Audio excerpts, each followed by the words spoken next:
Legek Aux Volley.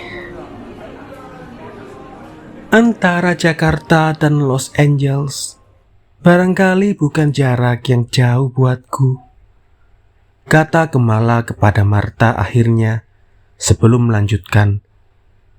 Tapi antara tubuh lelaki dan perempuan, kau akan tahu ada jarak yang terlampau jauh untuk kutempuh. Pada akhir musim semi 1982, restoran Legek Aux Volley masih berdiri di ruas jalan La Cienega Boulevard, terlindung dari sisa-sisa hawa dingin yang meluncur dari bukit-bukit California. Martha duduk di salah satu meja, memperhatikan si biduan di panggung kecil. Biduan itu memperkenalkan dirinya sebagai Fionne L. Lyman, dan ia menyanyikan If I Can't Have You.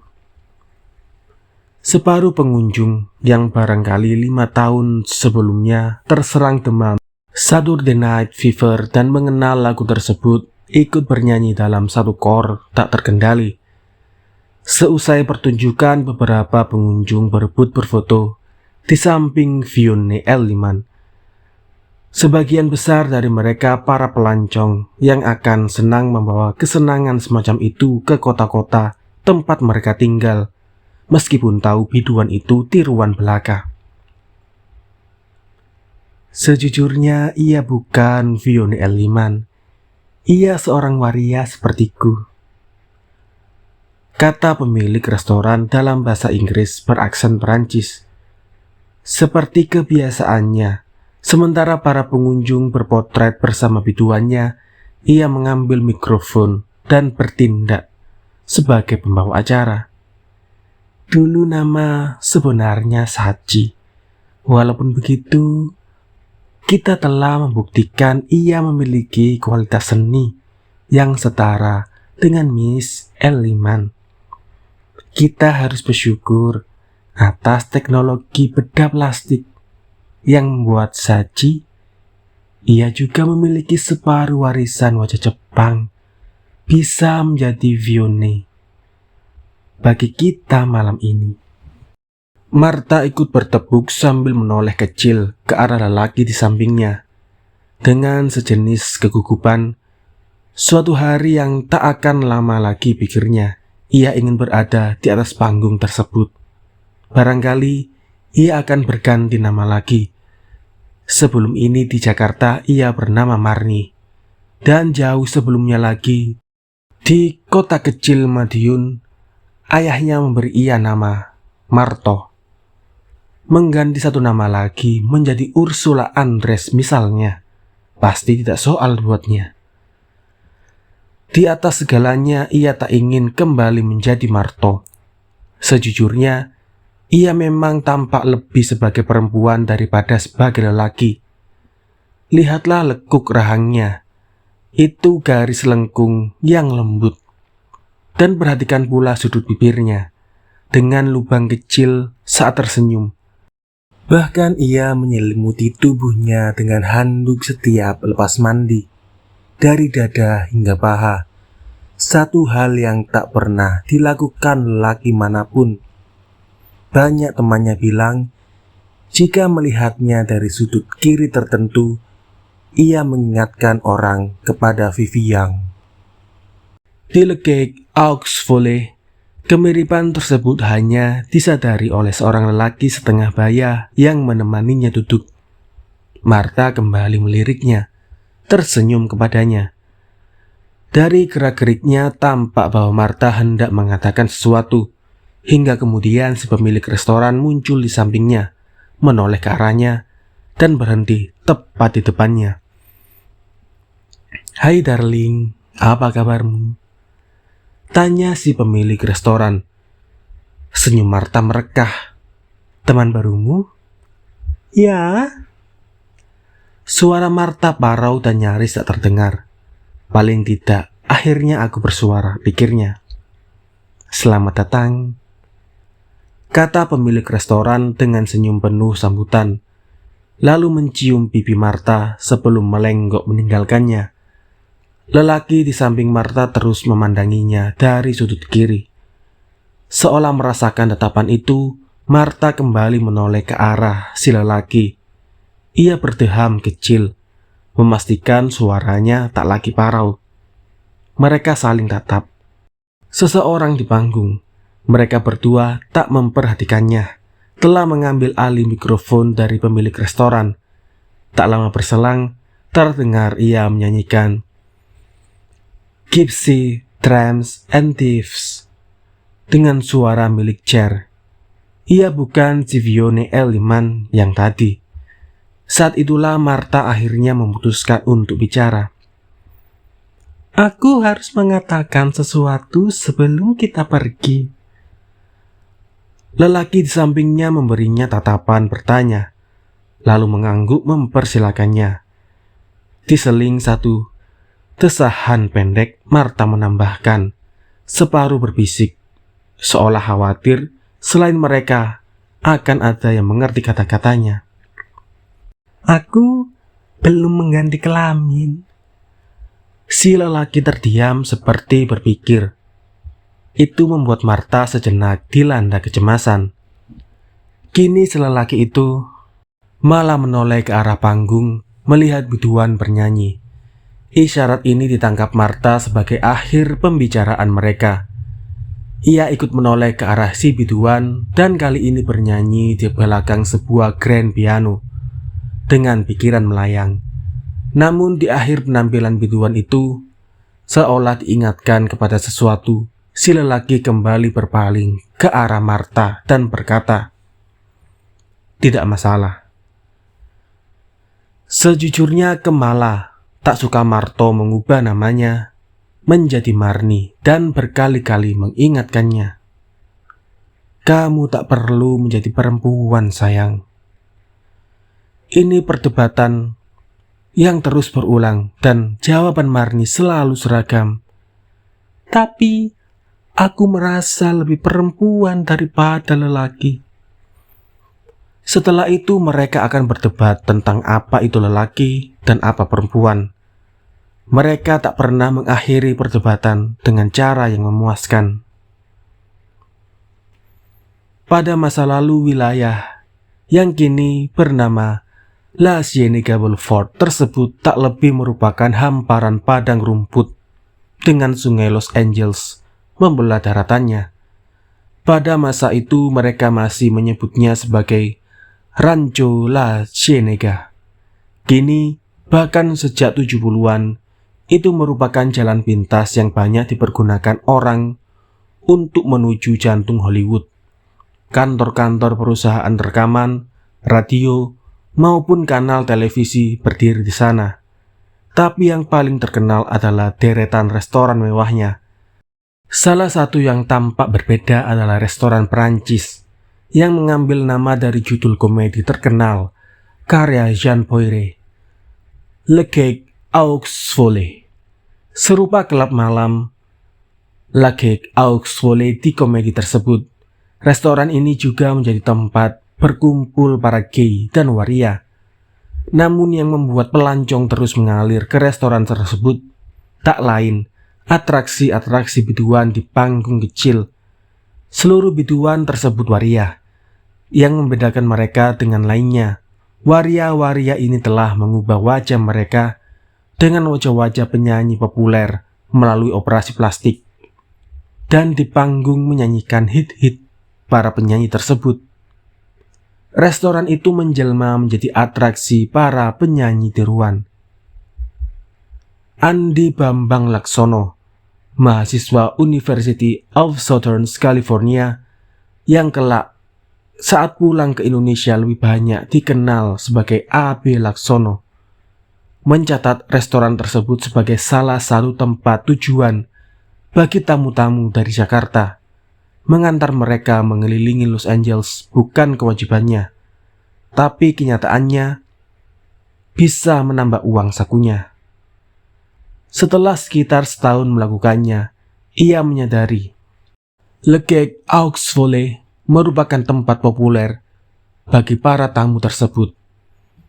Akan tetapi, yang sedikit merepotkannya adalah selera para tamu itu yang tak juga berubah dari negeri asal. Selera Melayu. Selera itu mencakup makanan maupun perempuan. Setelah menjejali mereka dengan roti, sup, dan salad gaya Amerika, ujung-ujungnya mereka selalu bertanya, di mana bisa dapat nasi? Demikian pula soal perempuan. Selepas bosan dengan barbar striptis, pada akhirnya mereka menanyakan, adakah pelacur dari negeri sendiri? Ketika suatu hari seorang temannya, Darsono, bilang hendak pulang liburan ke Indonesia dan bertanya seandainya ada yang ingin dipesan, A.B. Laksono segera teringat sesuatu dan berkata, bawakan aku seorang pembantu yang pandai memasak. Itu merupakan jalan keluar terbaik bagi tamu-tamu yang selalu merindukan nasi dan rendang. Sebelum Darsono pergi tak lupa, A.B. Laksono menambahkan, yang sesekali bisa juga dipakai. Tentu saja Darsono mengerti apa makna dipakai. Sudah menjadi rahasia umum di antara mereka. Mahasiswa-mahasiswa yang membawa pembantu ke Amerika kadang-kadang meniduri pembantu-pembantu tersebut. Mereka menyebutnya dipakai. Kesalahan Darsono kemudian adalah setibanya di Jakarta, ia tak buru-buru mencari pembantu sesuai pesanan A.B. Laksono. Ia bertemu teman lamanya, seorang waria bernama Marni.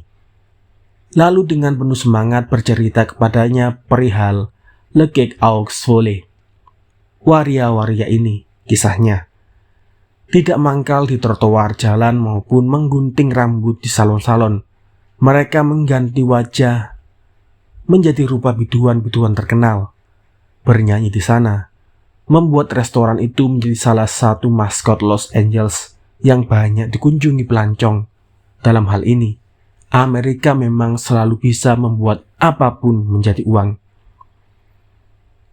Yang tak disadari Darsono, kisahnya mempengaruhi Marni. Di akhir pertemuan mereka, Marni membujuk agar ia dibawa ke Amerika dan mengajaknya ke La Geek Aux Volley. Sedikit mendramatisasi, Marni bahkan menangis di hadapan Darsono. Terbujuk rayuannya, Darsono akhirnya membawa Marni ke Amerika yang disambut A.B. Laksono dengan sebuah pertanyaan pedas. Lo ngapain bawa bencong? Penuh perasaan bersalah, Darsono menjelaskan, ia maksa mau jadi pembantu, boleh coba, ia memang pintar masak. Dari raut mukanya tampak A.B. Laksono sama sekali tak puas dengan penjelasan itu. Ia nyaris pergi sebelum ditahan oleh Marni sendiri, yang memandang dengan tatapan penuh pengharapan. Kemudian Darsono melangkah dan berdiri di antara mereka, menambahkan sedikit penjelasan kepada sahabatnya itu. Lagi pula, ia juga bisa dipakai. Paling tidak, kemudian terbukti bisa dipakai orang lain.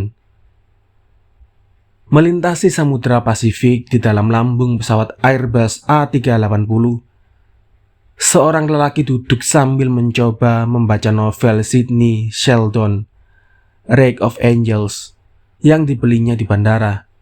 7 jam lagi ia baru akan sampai di bandara LAX, Los Angeles. Lelaki itu kemalah. Ia merasa pesawat tersebut sangat lambat. Awalnya gagasan Marta untuk mengganti kelamin sudah cukup untuk ditertawakan A.B. Laksono.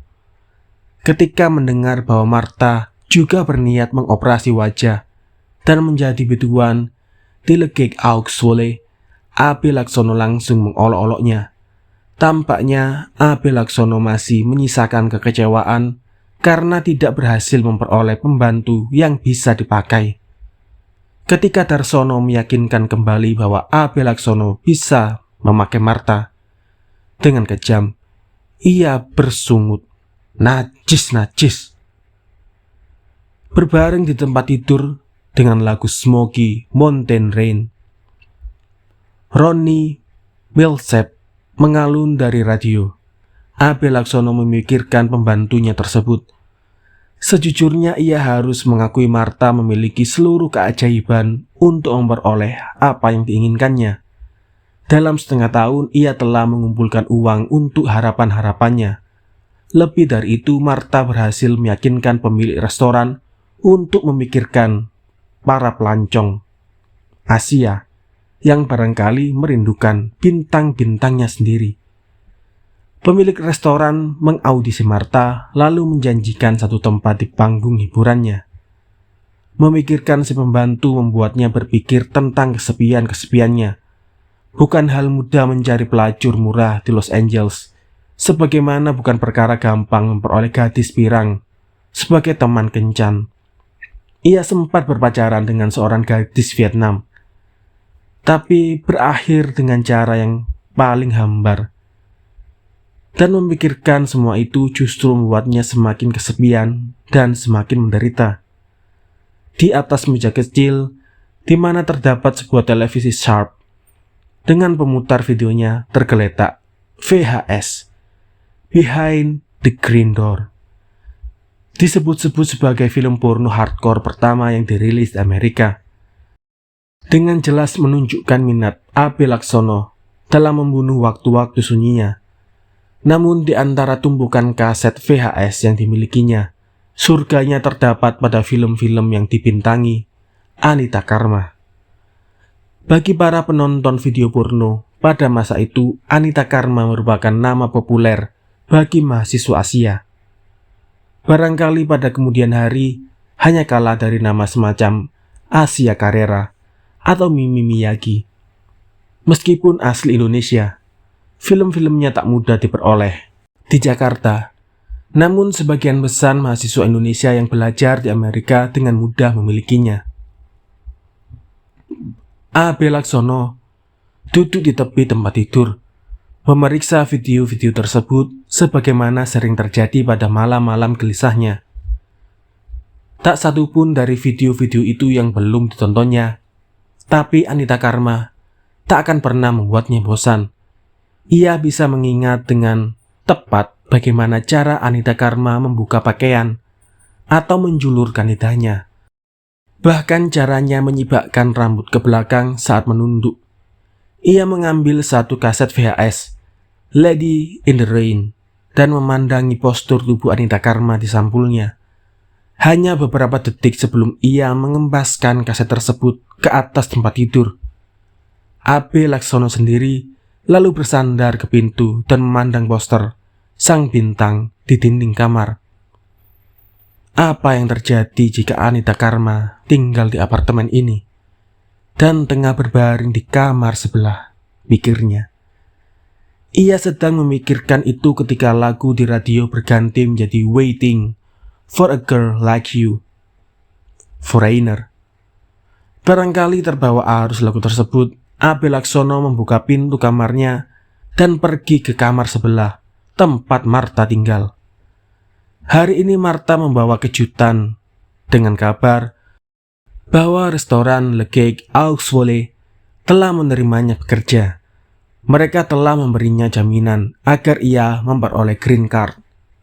Di sana Martha akan menyanyi di atas panggung serta menjadi pelayan pada waktu lain. Ini akan menjadi atraksi baru bagi Le Cake Aux Folles. Dan pemilik restoran sangat berharap kehadiran Martha akan mendatangkan para pelancong Asia yang menginginkan bintangnya sendiri. Sebelum sampai kepada keputusan ini, Martha dan pemilik restoran telah berdebat lama mengenai wajah siapa yang akan ditiru Martha. Awalnya Martha berharap dioperasi plastik meniru wajah bintang Indonesia, Vivi Young misalnya. Tapi pemilik restoran menolak dengan alasan tak yakin ada cukup banyak orang Indonesia yang bakal datang ke restorannya. Ia menginginkan Martha mencari wajah bintang Asia, jika bukan Indonesia, yang bagaimanapun dikenal paling tidak oleh penduduk Los Angeles. Sebenarnya inilah yang lebih mengejutkan bagi AB Laksono. Martha dan pemilik restoran kemudian memilih wajah Anita Karma. Tak hanya itu, Martha mengganti kelaminnya pula. Kini Abe Laksono berdiri di pintu kamar Martha yang terbuka. Dan tak dapat disangsikan ia melihat tubuh Anita Karma berbaring di tempat tidur. Tubuh itu bangkit, duduk, dan memandang ke arahnya. Dengan wajah memerah, Abe Laksono bertanya, "Bolehkah?" Pertanyaan itu tak mengacu kepada apapun, tapi tampaknya Martha mengerti. Ia tersenyum dan berkata, sedikit mengejek, "Hei, kemana najis-najismu? Please, aku tak akan bilang itu lagi." "Kemarilah," kata Martha, "karena aku masih perawan, baru selesai dibikin, harganya mahal." Saat itu Abe Laksono tak peduli dengan harga. Ia hanya bergumam, "Terpujilah operasi plastik." Akhir September tahun itu sebuah peristiwa terjadi di Le Gec aux Folles yang melibatkan John Zachary DeLorean. Ia terutama dikenal sebagai industrialis yang pernah bekerja di General Motor sebelum mendirikan perusahaan sendiri, DeLorean Motor Company. Dalam keadaan bangkrut, DeLorean tersangkut kasus narkotika. William Morgan Heydrich, partner DeLorean dalam bisnis narkotika tersebut, usai makan malam di Le Gec aux Folles ketika agen-agen FBI menangkapnya. Tak ada hubungannya dengan kasus tersebut. Malam itu Martha tengah bersama seorang lelaki pegawai konsulat. Kasus penangkapan Heydrich dengan cepat mengundang wartawan dan juru kamera ke restoran itu.